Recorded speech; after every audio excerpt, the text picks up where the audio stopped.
Jambo la tatu kwenye mambo ambayo lazima uyaelewe, umebeba mzigo kutoka mbinguni. Wewe ni roho, na ulipokuja hapa umebeba mzigo. Mzigo huo ni jukumu, responsibility, an assignment. Umebeba jukumu, umebeba wajibu ambao Mungu mwenyewe alitakiwa aje yeye mwenyewe kuufanya, kwa sababu anakuamini sana, akatuma mwanae.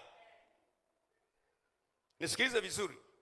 Unaweza kuwa umesoma darasa la 7, darasa la pili, darasa la kwanza, au huna darasa.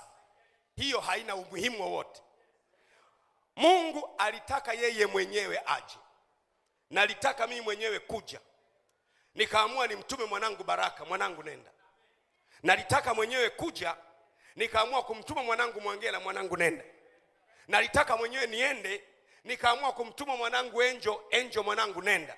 Na ukimwona mwana aliyetumwa, umemwona baba aliyemtuma.